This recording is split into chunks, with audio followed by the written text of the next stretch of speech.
അങ്ങനെ നീണ്ട മാസത്തെ കാത്തിരിപ്പിന് ശേഷം നമ്മൾ സ്വന്തം വീട്ടിലോട്ട് തിരിച്ചു പോവുകയാണ്. ഇന്നാണ് ഇസുവിൻ്റെ ആദ്യത്തെ ഫ്ലൈറ്റ് യാത്ര.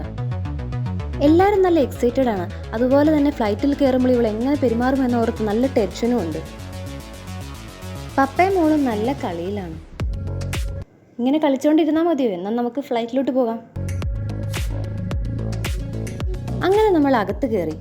ഇതുവരെ അലമ്പൊന്നും ഉണ്ടാക്കിയിട്ടില്ല. അവൾ ചുറ്റും നോക്കിക്കൊണ്ടിരിക്കുകയാണ്. എല്ലാം തൊട്ടും പിടിച്ചൊക്കെ നോക്കുകയാണ്. ആദ്യമായിട്ടാണ് ഇത്രയും ആൾക്കാരെ അവൾ കാണുന്നത്. അതുകൊണ്ട് തന്നെ അവൾ എല്ലാം ഇങ്ങനെ നോക്കിക്കൊണ്ടിരിപ്പുണ്ട്. ഫീഡ് ചെയ്യണമെങ്കിൽ നല്ല സൈലൻ്റ് ആയിട്ടുള്ള അറ്റ്മോസ്ഫിയർ അവൾക്ക് വേണം. അതുകൊണ്ട് നമ്മളൊരു പാസിഫയർ കയ്യിൽ കരുതിയിട്ടുണ്ടായിരുന്നു. അപ്പോൾ നമ്മൾ അത് വെച്ച് അവളെ ഇങ്ങനെ കരയാതെ നോക്കിക്കൊണ്ടിരിക്കുകയായിരുന്നു.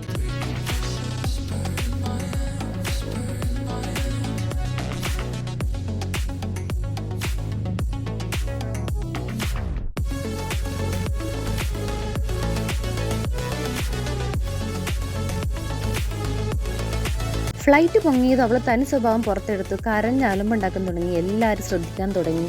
ഫീഡ് ചെയ്യാൻ നോക്കിയിട്ടൊന്നും നടക്കുന്നില്ല. പിന്നെ നമ്മൾ കുപ്പിവെള്ളം തന്നെ വേണ്ടി വന്നു. അപ്പോൾ അതും കുടിച്ചിങ്ങനെ ഇരിക്കുകയാണ് ആശാത്തി. അങ്ങനെ മേഘങ്ങൾക്കിടയിലൂടെ ഞങ്ങൾ യാത്ര ചെയ്യുകയാണ്. എത്ര മനോഹരമായ കാഴ്ച. അങ്ങനെ പുറത്തോട്ട് നോക്കി അതും ആസ്വദിച്ച് കുറേ നേരം ഞങ്ങളിരുന്നു.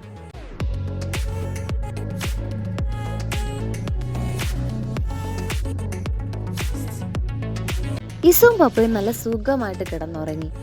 അങ്ങനെ ഉറങ്ങി എഴുന്നേറ്റപ്പോഴത്തേക്കും നമ്മുടെ സ്ഥലത്തെത്തി. അങ്ങനെ ഫസ്റ്റ് ഫ്ലൈറ്റ് യാത്ര ഇവിടെ കഴിഞ്ഞു. Thank you.